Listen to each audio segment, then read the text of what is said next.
우리는 복음을 가진 하나님의 자녀들입니다. 하나님께서 우리에게 복음을 주신 이유는 그 복음을 통하여 창세기 3장의 저주와 재앙에서 벗어나 하나님 자녀의 축복, 원래 하나님께서 만드신 그 축복을 누려가라는 것입니다. 우리가 그 축복을 사실적으로 누려나가는 믿음의 사람들로 서게 되기를 주 예수 그리스도 이름으로 축원드립니다. 자, 고린도전서 이제 5장, 6장으로 이제 들어갈 건데요. 5장, 6장은 고린도 교회가 당면에 하고 있는 문제들에 대해서 책망과 훈계를 다루고 있는 이 1장 10절부터 6장 20절까지의 후반부라고 생각됩니다. 1장 10절부터 6장 20절까지 전반부가 4장까지 끝났고요. 5장, 6장이 이제 후반부라고 보시면 됩니다. 그래서 고린도 교회에서 분쟁에 대한 문제를 다룬 것이 1장 10절부터 4장 21절까지입니다. 이제 5장, 6장은 도덕적 무질서의 문제를 다루고 있습니다.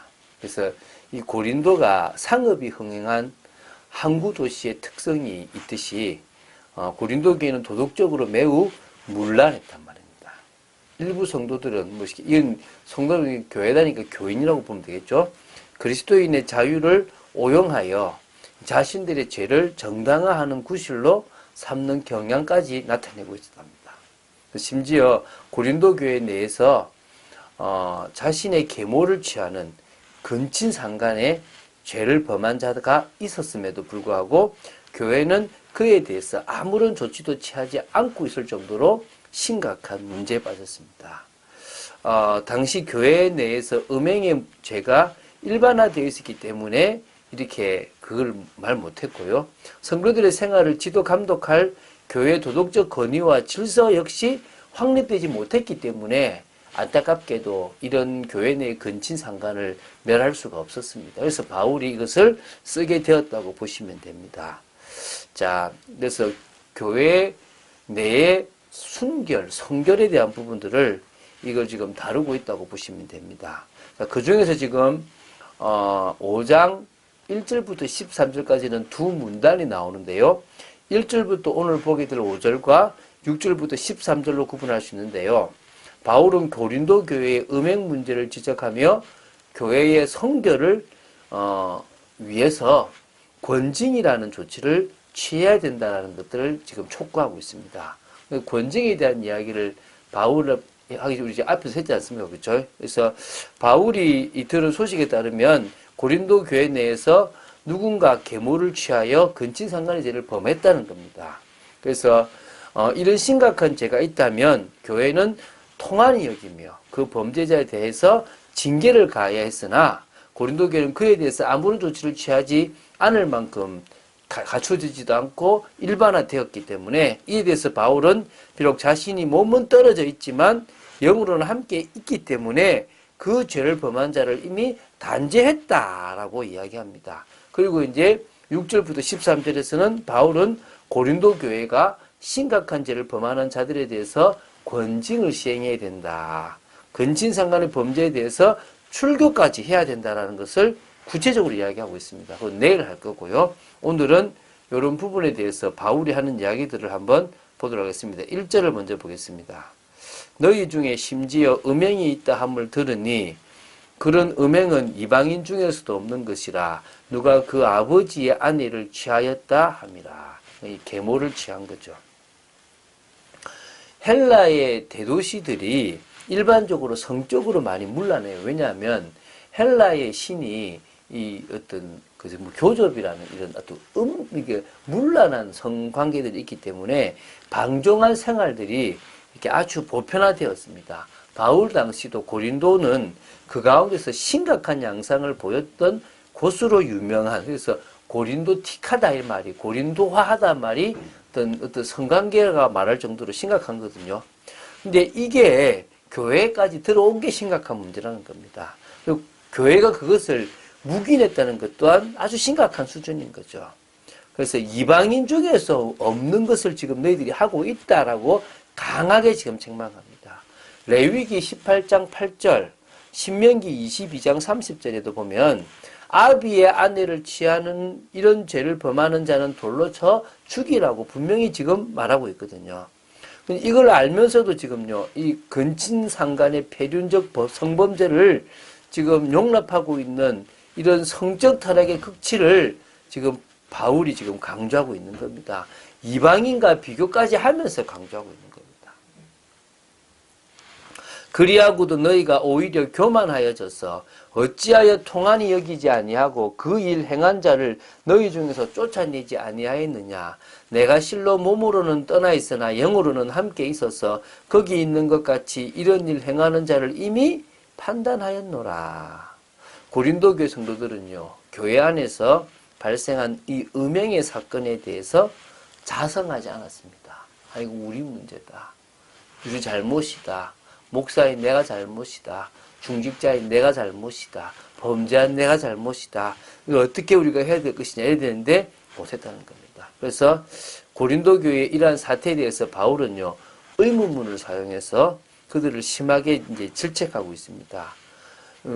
왜 그런 일 행한 자를 너희 중에서 쫓아내지 아니하였냐라고 지금 묻고 있습니다. 자, 고린도 교회 성도들의 이 자성하지 않는 이러한 행동들은 어떻게 이해할 수 있는가 우리 생각해 봐야 되겠죠. 먼저 그들은요, 당시 헬라의 대도시, 특히 아프로디테의 신전이 있었던 고린도의 문란한 성적 방종에 오염되어 버린 겁니다. 그래서 교회의 영적, 도덕적 권위를 지키는 것을 그렇게 중요하게 생각하지 않아 버렸다는 겁니다. 교회는 세상과 다른 거룩하고 성결한 구별된 곳이라는 사실을 놓친 거죠. 그리고 더 나아가 왜곡된 영적 판단력으로 인해서 성적 방종을 사람들이 자랑했던 어떤 자유의 한 예로 어떤 그럴 수도 있지라고 간주해버렸던 것이 심각하겠죠. 이게 사실은 진짜 심각하거든요. 그래서 이제 바울은 그 일 행한 자를 너희 중에서 쫓아내지 아니하였느냐라고 지금 책망하지 않습니까? 그래서 지금 고린도 교회 성도들이 죄악된 세상으로부터 부름받아 성결케 된 성도의 모임인 교회의 본질에 대한 이해와 최소한의 거룩한 자존심만 소유하고 있었어도 범죄자를 즉각 이 공동체에서 추방했을 것이다라고 강조하고 있는 겁니다. 그리고 자기가 지금 몸으로는 떠나 있지만 영으로는 함께 있기 때문에 나는 이미 음행한 사람에 대해서 이미 판단했고 내보내야 된다라고 생각한다는 거죠. 이것은 뭡니까? 그 이스라엘도 마찬가지, 여기도 마찬가지고요. 누룩같이 확 퍼져가지고 교회를 무너뜨리는 원인이 됩니다. 멀리 하라는 겁니다. 이걸 잘못해가지고 막 이상하게 하면 안 되는데요. 진짜 심각한 범죄가 더 이상 교회 내에 틈타지 않도록 해야 될 줄로 믿습니다. 주 예수의 이름으로 너희가 내 영과 함께 모여서 우리 주 예수의 능력으로 이런 자를 사탄에게 내어주었으니 이는 육신은 멸하고 영은 주 예수의 날에 구원을 받게 하려 함이라. 이 바울은요, 주 예수의 이름으로란 매우 엄숙한 관용어를 사용하고 있습니다. 그래서 교회 건징이 예수님의 이름으로 시행되는 매우 권위 있는 것이라는 것을 보여주고 있습니다. 그리고 주 예수의 능력으로란 이 표현을 사용하여 교회의 권징이 단순한 인간의 결정 이상의 의미를 갖는다는 것도 지금 설명하고 있습니다. 교회의 머리 대신 예수님께서는요, 자신의 지체인 이 교회의 성결을 유지하기 위해서 교회의 권징을 시행할 것을 권세로 이 권세를 위임해 주셨습니다. 그래서요, 이런 걸 우리가 받았기 때문에 늘 살펴야 됩니다. 그러면서 이런 자를요, 내보냄으로 말미암아 육신은 자신의 삶이 잘못됐다는 것을 깨닫게 하고요. 영은 그래서 그걸 통하여 예수의 날에 구원받게 하려고.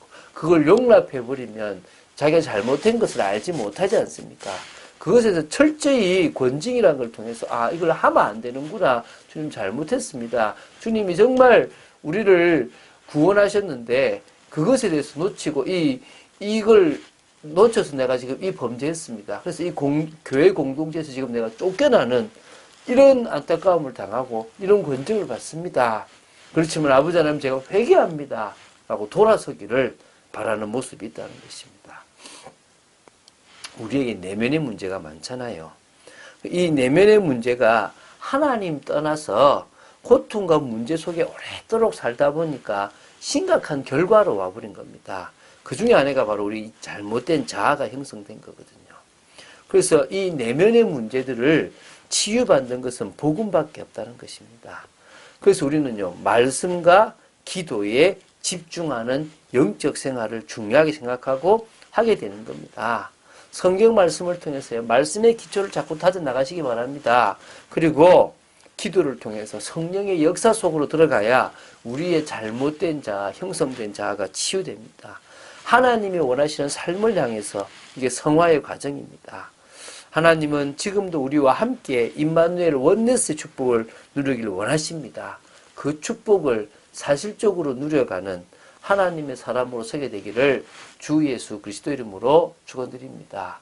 교회의 성결, 그것은 우리 개인의 성결입니다. 그것은 내가 막 거룩하게 살려고 몸부림치는 것이 아니라 주님이 주인 되시도록 영적 생활에 집중하는 삶이 지속되면 되어질 줄로 믿습니다. 그런 축복을 누린 여러분 되시기를 주 예수 그리스도 이름으로 축원드립니다. 주는 그리스도시요 살아계신 하나님의 아들심을 고백합니다. 말씀 따라가기를 간절히 소원합니다. 하나님의 은혜 속에 있기를 간절히 소원합니다. 교회가 세상과 다른 것은 세상의 그 음란과 모든 타락이 들어오지 않도록 하는 것입니다. 아버지 하나님, 그럴 수 있도록 저희들을 지켜주시고 목사인 저부터 교회를 위해서 기도하며 성령 인도받는 삶 속으로 들어가기를 원합니다. 참빛교회를 지켜주시고 인도해 주실 줄로 믿습니다. 주 예수 그리스도 이름으로 기도드립니다. 아멘.